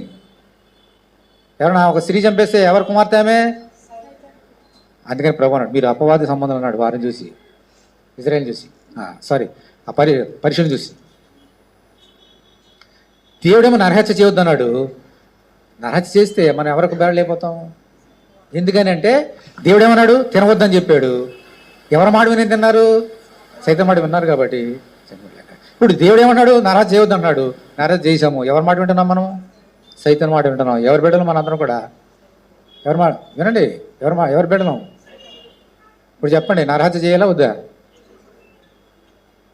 చదవా? చేస్తే పక్కనే అగ్ని గంధకాలు కాచుకొని ఉంటాయి. నీ కంటికి కర్మకు అగ్ని పక్కనే ఉంటాయి.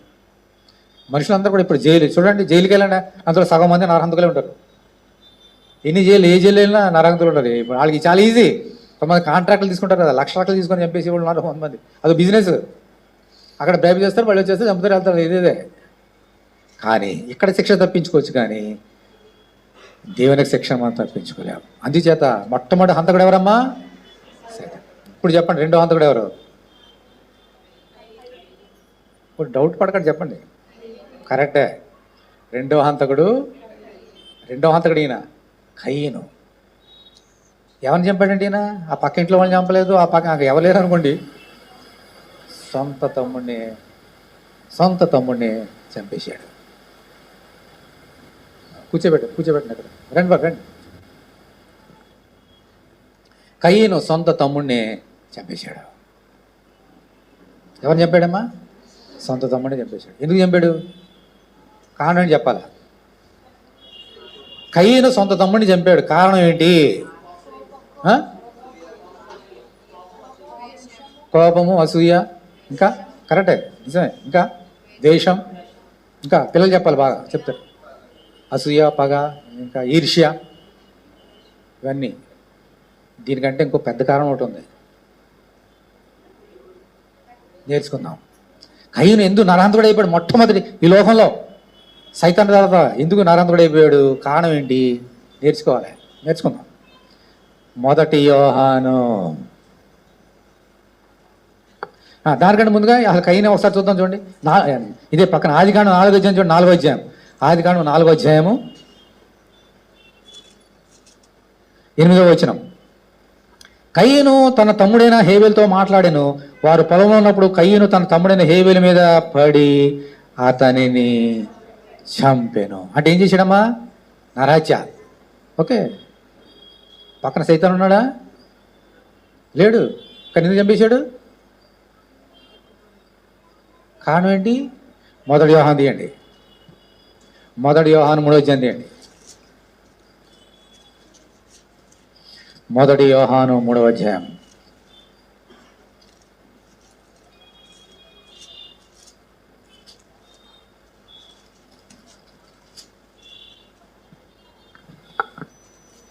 మొదటి యోహాను 3వ అధ్యాయము చాలా జాగ్రత్తగానండి.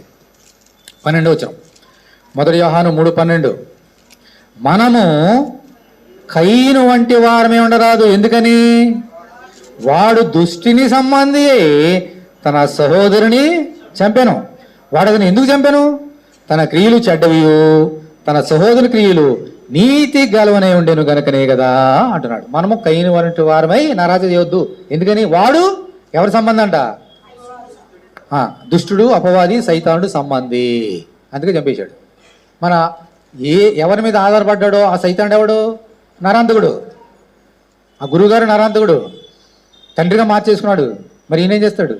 తనకు తెలియకుండానే వాడు దుష్టుని సంబంధి తన తమ్ముడిని చంపేశాడంట. అర్థమైందా? మళ్ళీ ఇంకో రీజన్ ఏమిటి? తన తమ్ముడికి క్రియలు నీతి గలవునై తన క్రియలు చెడ్డవనే ఉండేను కదా, అందుకే చంపేశాడట. చెడ్డ క్రియలు గలవాడు నీతి గల క్రియలు చంపేశాడు. కారణం వెనక నడిపించిందంత ఎవరమ్మా? సైతానుడు. కంటికి కనబడ్డు, వెనక నుండి ఈ కార్యాలన్నీ చేస్తాడు. ఈ లోపల ఎంతమంది నరహత్య చేస్తున్నారో వారందరూ కూడా ఎవరు ప్రోద్బలం వల్ల చేస్తున్నారమ్మా? మొట్టమొదటి నరహంతకుడు సైతానుడు మనం నేర్చుకున్నాం. వాడు ప్రోద్బలంతో చేస్తున్నారు. అందుకే ప్రభు చెప్తున్నాడు నరహత్య చేయవద్దు. 3వ వ్యక్తి నరహంతకుడు ఎవరు? మొట్టమొదటి అంటే బైబిల్ రాసిన 3వ వ్యక్తి ఎవరు తెలుసా? మొట్టమొదటి నరహంతకుడు ఎవరమ్మా? సైతానుడు. 2వ వాడు కయీను. 3వ వాడు ఎవరు తెలుసా? తెలీదు. చాలా సాధారణంగా నేర్చుకుందాం. ఆదికాండం తీయండి. ఆదికాండం కొన్ని సంగతులు నేర్చుకోవాలి, అందుకనే చెప్తున్నాడు పరిశుద్ధ ఆత్మదేవుడు.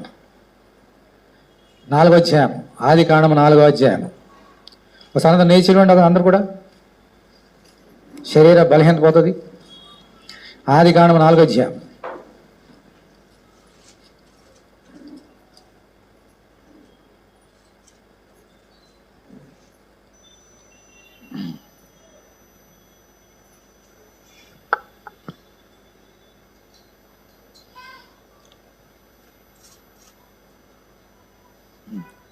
చూడండి, 4వ అధ్యాయము 22వ వచనం. మరియు సిల్లా తుబల్కాయను కనెను. అతడు పదును గలి రాగి పనిపన్నట్లాంటికి నింపమన్నట్టుకి చేయవాడు. తుబల్కాయను సోదరి ఆయన పని నయమ. ఓకే, లెమెకు అనేటువంటి వ్యక్తి ఉన్నాడు అమ్మా. ఇప్పుడు 18వ ఒకసారి చూడండి, 18వ వచనం. 18. హానోకు ఏరాదు పుట్టను, ఏరాదు మహుయాయేలును కనెను, మహుయేలు మతుషాయలను కనెను, మతుషాయలు ఎవరిని కన్నాడమ్మా? లెమెకు కనెను. ఆ తర్వాత ఈ వృత్తులన్నీ వచ్చినాయి, సీతారా, తర్వాత ఇనుపరా, ఇవన్నీ వచ్చినాయి, బాగానే ఉంది. ఇప్పుడు లెమెకు దగ్గరకు వద్దాం. 23వ వచనం. లెమెకు తన భార్యలతో, 2 భార్యలు అతనికి, ఓ ఆదా, ఓ సిల్లా. మొదటి దాని పేరు ఆదా, 2వ పేరు సిల్లా.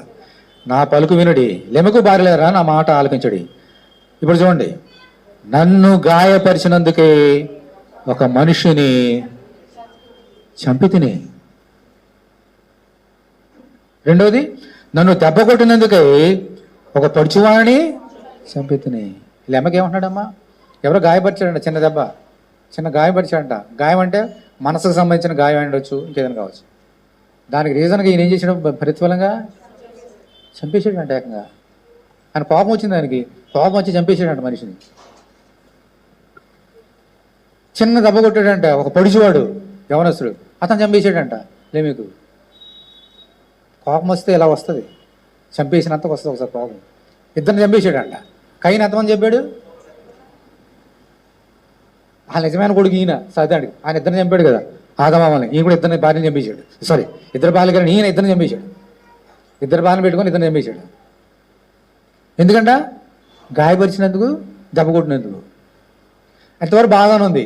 పైగా ఎవరన్నా చిన్న దొంగతనం చేసి, కవిత నేను ఈరోజు దొంగతనం చేశానే బలి బాగుంది అని చెప్తున్నా. ఎవరన్నా ఆ పాస్టర్ గారు మీ దొంగతనం చేసి, నేనేం చేశానమ్మా దొంగతనం తెలియదాకా అంటాను. నేనైతే ఎవరు చేసిన తప్పు ఒప్పుకుంటారా? ఈయన అప్పు వేసుకుంటున్నాడు. అది చంపేసిద్దని నేను ఇద్దరిని చంపాను గొప్ప చెప్పుకున్నాడు ఈయన. అలా ఉంటారు లోకంలో కూడా. దొంగతనం చేసి ఇంత దొంగతనం చేశా, చంపేసి ఇంతమంది చంపేశా, ఇటువంటి కూడా ఉన్నారు. ఈయన అందరికీ తండ్రి ఎవరంటే ఈయన. మీకు చూడండి, ఇంతవరకు బాగా ఉంది. తర్వాత ఏమన్నారు చూడండి. 7 అంతలు ప్రతిదండన కయ్యను కోసరం వచ్చిన ఎడలా లెమెకు కోసరము ఎన్నిసార్లు వస్తుందమ్మా? 77 అంతలు వచ్చినాను. ఇద్దరిని చంపేసి ఈయనే శిక్ష విధించేసుకుంటున్నాడు. నన్ను కోర్టు తీసుకెళ్ళి దొంగతనం చేశానని.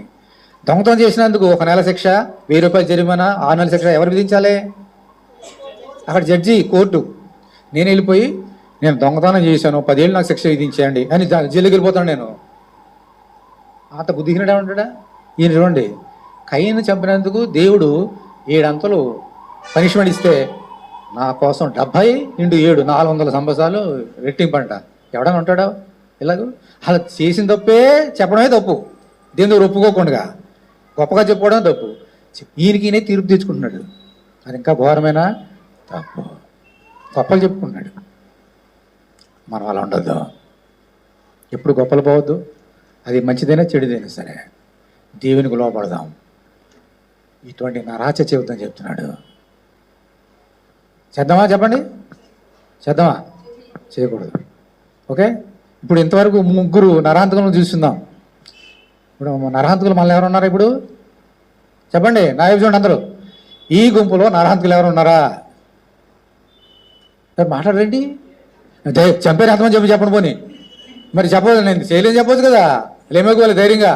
మీలో నరహంతకులు ఎంతమంది? అందరూ నరహంతకులమే.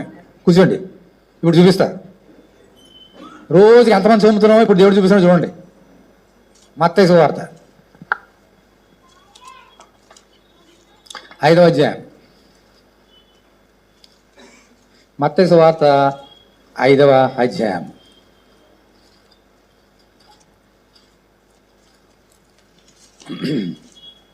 తీసారా అందరూ? బైబిల్ అందరూ తీయండి.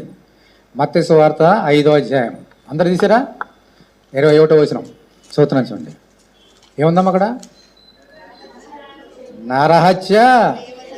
అమ్మ చివరి ఉంటుంది నూతన నిబంధనలో 5వ అధ్యాయం చివర 5వ అధ్యాయం 21. ఏముందమ్మా అక్కడ? నరహత్య చేయవద్దు అని చెప్పి మళ్ళీ ఏమన్నాడు? నరచేవాడు విమర్శలోనని పూర్వులతో చెప్పబడిన మాట మీరు విన్నారు కదా, నేను మీతో నేను అంటే ఎవరైనా ఎవరు చెప్తున్నారు? కొండ మీద ప్రసంగం అంటాం కదా, ఏసే చెప్తున్నాడు. కొండ మీద ఈ లోకంలో అందరికీ వినిపించేదాకా చెప్తున్నాడు ఆయన. నేను అసలు నరహత్యని చెప్పింది ఈయనే. ఇప్పుడు దానికి నూతన నిబంధనలు ఈయనే చెప్తున్నాడు. ఏమంటున్నాడు చూడండి. నేను మీతో చెప్పినది ఏమనగా, తన సహోదరుని మీద కోపపడు ప్రతివాడు విమర్శకులోనగును, తన సహోదరుని చూచి వ్యర్థుడా అని చెప్పేవాడు మహాసభకులోనగును, ద్రోహి అని చెప్పేవాడు నరకాగ్నికి. చాలాసార్లు చెప్పాను, మరొకసారి జ్ఞాపకం చేసుకుందాం. ఆజ్ఞ కాబట్టి తన సహోదరుని మీద ఎవరన్నా కోపపడితే ఎవరంటైనా అది కూడా నరహత్య దేవునికి. మీ మీద కోపడ అకారణంగా మళ్ళీ చూడండి, 1-2 ఉంటాయి కదా, మళ్ళీ చూడండి అక్కడ చూడండి ఒకసారి. నేను మీతో చెప్పినదేమో సహోదరుని మీద అని 1 అంకె వేశారు కదమ్మా. కింద 1 అంకెలు ఏం రాశారు అక్కడ? నిర్నిమిత్తంగా, కారణం లేకుండా, సరైన కారణం లేకుండా నా సహోదరుని మీద కోపడ్డానా, కారణం లేకుండా ఒట్టిగానా. నేను ఎవరినంటే దేవుని దృష్టికి నరహంతకుణ్ణి. మనం అనుకుంటాం కత్తి తీసి కైని చంపేశాడు, పీకి పిసికి చంపేశాడు, ఆ లెమకు ఎలా రాళ్ళతో కూడా చంపేశాడు. మరి నేను ఎవరిని అలా చంపట్లేదు కదా. మీ మీద నేను అకారణంగా కోపడితే నేను నరాంతకునే. మీరు ఎప్పుడైనా కోపడ్డారా ఎవరి మీదన్నా? మరి రోజు చేసేది కదా. అంటే మనం ఎవరైనా దేవుని దృష్టికి కారణం ఉంటే ఓకే, కారణం ఉండి దేవుని వాక్యానికి వ్యతిరేకంగా ఉంటే తప్పులేదు, కోపడవచ్చు. కారణం లేకుండా నాకు కోపం అనేది ఉంది కాబట్టి కోపడతానంటే నేను నా దృష్టికి నరహంతకుణ్ణి.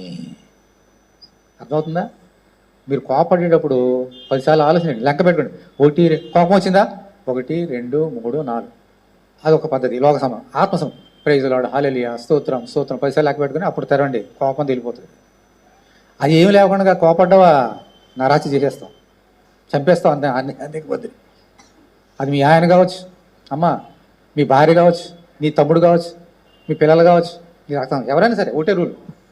కోపం వచ్చిందా కాసేపు ప్రైజ్ లార్డ్, హల్లెలూయా అనుకో, దేవుడు తీసేస్తారు కోపం. అప్పుడు నువ్వు నరాంతరాలుగా ఉండవు, నేను నరాంతరంగా ఉండవు. ఏమి చేయకుండా కోపం వచ్చిందని చంపేసాడికి ఇద్దరిని లేమకు అలా అయిపోతావు. అమ్మా కోపడకండి. తర్వాత ఏమన్నా చూడండి, నేను మీతో చెప్పినగా మీ సహోదరి మీద కోపపడి ప్రతివాడు విమర్శలోను, తర్వాత తన సహోదరుని చూసి వ్యర్థుడా అని చెప్పేవాడు మహాసభలోను, ద్రోహి అని చెప్పేవాడు నరకాగ్నిలోను. ఏమన్నా ద్రోహి అన్నాను అనుకోండి, ఎక్కడికి వెళ్ళిపోతాను?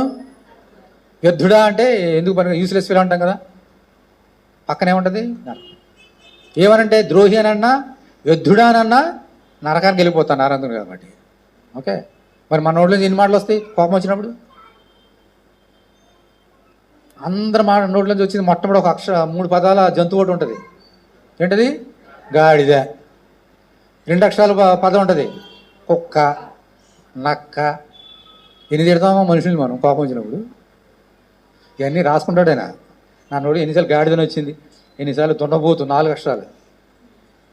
2 అక్షరాలు కుక్క, 3 అక్షరాలు గాడిద, 4 అక్షరాలు దున్నబోతు. ఇది ఎన్ని అక్షరాలు చాలా ఉంటాయి, ఊ నుంచి అన్నీ ఉంటాయి. ఒకసారి గమనించుకున్నాను. ఇది తేలిగ్గా తీసుకోవద్దు నా సోదరి. నరహత్య భయంకరమైన పాపం, భయంకరమైన పాపం. అకారణంగా ఎన్నిసార్లు కోపడుతున్నావు, ఎన్నిసార్లు తిడుతున్నావు, దూషిస్తున్నావు, నువ్వు నరహంతకురాలివి. నేను నరహంతకుడిని. ఈరోజు మనం పరీక్ష చేసుకోవాలి. బల్లో చేయబోతున్నాం, పరీక్ష చేసుకుందాం. తప్పులు చేసిన తప్పులు ఒప్పుకుందాం. ఎందుకు వస్తున్నాం మందిరానికి? నేర్చుకోవడమే కదా. అమ్మా నా గురించే చెప్పాడు అని అనుకుంటే ఇంక అక్కడే ఉంటాం, ఎక్కడ వేసిన గొంగలు అక్కడ. పోయిన వారు ఇక్కడే పట్టేసాం, ఈసారి అక్కడే, వచ్చేవారు ఇక్కడే ఉంటుంది. అలా అవుతాం మన జీవితాలు. అలా ఉంటే మార్చుకోవాలి. పిల్లలు 4th క్లాస్ పంపిస్తాం, నెక్స్ట్ ఇయర్కి ఎక్కడికి వస్తారు? 2, నెక్స్ట్ ఇయర్ 3, ఇప్పుడు 10th క్లాస్కి వస్తున్నారు, నెక్స్ట్ ఇయర్ కాలేజీ. ఎప్పుడు 1 క్లాసులు ఉంటే నీకు ఆనందంగా ఉంటుందా? మనం 1 క్లాసులు ఉంటే మరి దేవునికి ఆనందమా? దేవుని మందిరానికి వచ్చేది మనం పాస్కాయి రోజు ఎదగడానికి, దేవుడు మళ్ళీ తప్పుల్ని ఏసు రక్తం ద్వారా కడుక్కోవడానికి. చేసిన తప్పులు తీయవద్దు నా సోదరే. అంచేత నరహత్య అంటే చంపేయడమే కాదు, కత్తి తీసి చంపేయడమే కాదు. అనవసరం కోపడినా తిట్టినా కూడా అది నరహత్యతో సమానమే. ఇవన్నీ కార్యాలు ఎందుకు చేస్తాడో తెలుసమ్మా? కారణం తెలుసా? చూడండి, ముగిస్తున్నాను, పల్లకెళ్ళాం. ఒకవేళ అలా చేస్తే ఏం చేయాలి ఒకసారి ఆయన చెప్తున్నాడు చూడండి. 23వ వచనం మళ్ళీ చెప్తాను. 22, నేను మీతో చెప్పినదేమనగా తన సహోదరుని మీద కోపపడి ప్రతివాడు విమర్శకులోనగును, తన సహోదరుని చూసి వ్యర్థుడా అని చెప్పేవాడు మహాసభలోనగును, ద్రోహి అని చెప్పేవాడు నరకాగ్నిలోనగును. కావున నీవు బలిపీఠమునొద్ద అర్పణం అర్పించుండగా నీ మీద నీ సహోదరుడు విరోధమైన కలదని అక్కడ నీకు జ్ఞాపకం వచ్చినలా అక్కడ నీ బలిపీఠం ఎదుట నీ అర్పణ విడిచిపెట్టి మొదట వెళ్ళి నీ సహోదరునితో సమాధాన పడము, అటు తర్వాత వచ్చి నీ అర్పణమును అర్పించము. దేవుని మందిరానికి వచ్చే ముందు, దేవుని మందిలో కానుకలు వేసే ముందు, దేవునికి పాటలు పాడే ముందు, దేవుని ఆరాధించే ముందు మనం పరీక్ష చేసుకోవాలి. నాలో హృదయంలో ఎవరి మీద ద్వేషం ఉందా, కోపం ఉందా, అసూయ ఉందా, తిడుతున్నానా, కోపంతో దేశం రగిలిపోతున్నానా, పరీక్ష చేసుకోవాలి. లేకపోతే దేవుని మందిరానికి వచ్చి మనం ఏం చేసి ప్రార్థించినా, పాటలు పాడినా, ఆరాధన చేసినా, ఎన్ని కానుకలు వేసినా, దేశం భాగలు ఇచ్చినా వ్యర్థం. ఓకే, ఇప్పుడు చూడండి ముగింపు. 1 యోహాను 3వ అధ్యాయం తీయండి. 1 యోహాను 3వ అధ్యాయం. 1 యోహాను 3వ అధ్యాయం.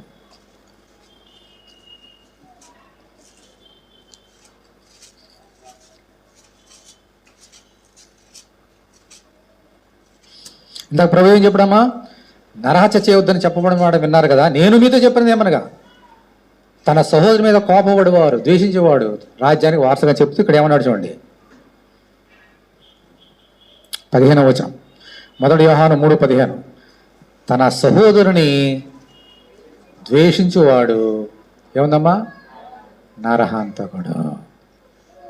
తన సహోదరుని లేదా సహోదరుని ద్వేషించేవాడు నరహంతకుడు. తర్వాత ఏమని చూడండి, నే నరహంతకుని యందును నిత్య జీవం ఉన్నదని మీరు ఎరుగుదురు. ఆయన మన నిమిత్తము తన ప్రాణం పెట్టిన కనుక దీని వలన ప్రేమ ఎట్టిదని తెలుసుకొనిచున్నాము. మనము కూడా సహోదరుల నిమిత్తము మన ప్రాణం పెట్టబద్దులు విన్నాము. ఈ లోకపు జీవనోపాధి గలవారే ఉండి తన సహోదరికి లేమి కలుండో చూచి అతని మీద ఎంత మాత్రం కనికరమ చూపిన వాళ్ళ దేవుని ప్రేమ ఎలాగ నిలిచును. కాబట్టి చిన్నపిల్లారా, మాటతో నాగుతో కాక క్రియతోనూ సత్యంతోనూ ప్రేమితాను. ఇక్కడేమన్నాడు 15వ వచనంలో, తన సహోదరుని ద్వేషించేవాడు ఎవరమ్మా?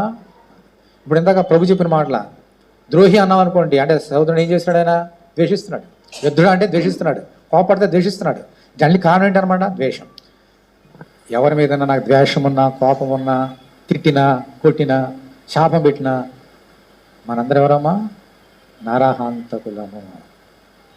ఇప్పుడు చెప్పండి, గుండె మీద చేసుకొని ఎన్నిసార్లు ఎంతమంది నరహత్య చేసాం? నన్ను ఎన్నిసార్లు నేను చంపారా ఎవరన్నా? నేను మిమ్మల్ని చంపానా? నా దృష్టికి నేను మిమ్మల్ని చంపలే. నా గద్దింపుకి వెనకాల రీజన్ ఉంటుంది, బైబిల్లో రీజన్ ఉంటుంది.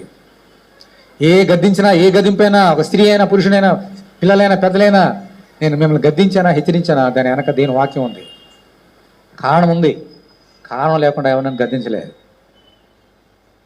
కానీ కారణం లేకుండా నేను ద్వేషిస్తే, గద్దిస్తే నేను నరహంతకుడిని. జాగ్రత్త సుమా. ఈరోజు మనం 2 ఆజ్ఞలు నేర్చుకున్నాం. మొదటి ఆజ్ఞ, ఐదో ఆజ్ఞ ఏంటమ్మా, నువ్వు దీర్ఘాయుష్మంతుడు, నీ తల్లిని నీ తండ్రిని సన్మానించు. 6వ ఆజ్ఞ, నరహత్య తప్పు. ఆ విషయం తప్పుతున్నామా, ఈ విషయం తప్పుపోతే ఏం చేయాలి ఇప్పుడు చెప్పండి, ముగించేసిన. తప్పుపోయామనుకోండి, 5వ ఆజ్ఞ, 6వ ఆజ్ఞ, మొదటి 4 ఆజ్ఞలు. ఈ 6 ఆజ్ఞలు తప్పుపోతే ఏం చేయాలి, మన పాపములను మనము ఒప్పుకొని ఎడల ఆయన నమ్మదగిన వాడును నీతిమంతుడును గనక మన పాపమును క్షమించి సమస్త దుర్నీతి నుండి మనను పవిత్రులుగా చేయాలి. ఇదే చేయాలి, ఇంకేం చేయలేం. మన పాపంలో ఒప్పుకోవాలి. తల్లిదండ్రులు ప్రేమించట్లేదా, పిల్లలు, పెద్దలు అందరూ ఈరోజు ఒప్పుకోండి. ఆ కారణంగా ఏమైనా ద్వేషిస్తున్నామా, కోపడుతున్నామా, ఒప్పుకుందాం. ఒప్పుకొని బల్లో చేయవేద్దాం. అప్పుడు యేసు రక్తం మనల్ని ఏం చేస్తామా, యేసు రక్తం ప్రతి పాప నుండి మనను పవిత్రులుగా మార్చిన. హల్లెలూయా.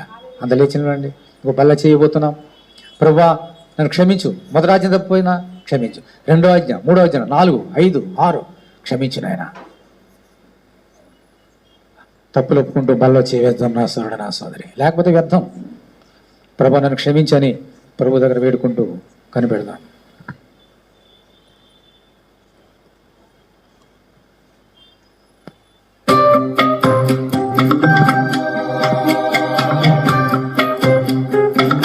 ఆయన కృప లేకపోతే ఈ లోపల జీవించలేదు. ఆయన రక్తము దేవుని కృప, ఆయన శరీరం దేవుని కృప.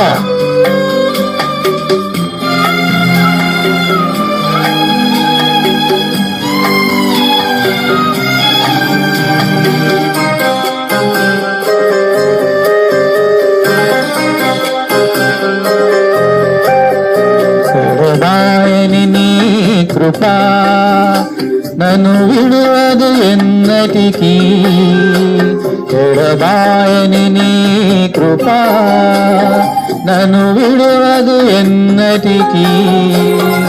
యేసయ్యా నీ ప్రేమానురాగం నన్ను కాయును అనుక్షణం.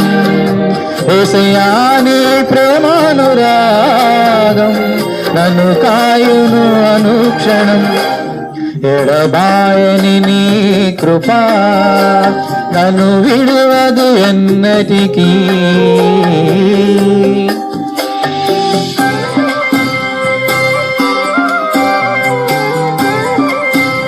బల్ల చేయబోతున్నాం.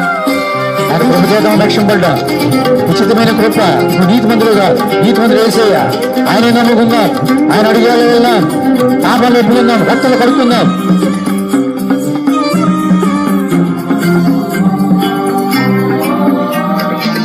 శోకపు లోయలలో కష్టాల కడగండ్లలో కడలేని కడలిలో నిరాశ నిస్పృహలో శోకపు లోయలలో కష్టాల కడగండ్లలో కడలేని కడలిలో నిరాశ నిస్పృహలో అర్థమే కాని జీవితం ఇక వ్యర్థమని నేననుకొనగా అర్థమే కాని జీవితం ఇక వ్యర్థమని నేననుకొనగా కృపా కనికరము గల దేవా నా కష్టాల కడలిని దాటించితివి కృపా కనికరము గల దేవా నా కష్టాల కడలిని దాటించితివి ఎడబాయని నీ కృపా నన్ను విడువదు ఎన్నటికీ ఎడబాయని నీ కృపా నన్ను విడువదు ఎన్నటికీ. దేవానికి వందనాలు తండ్రి. నీ కృప లేకపోతే ఈ లోకంలో ఒక క్షణం కూడా జీవించలేం.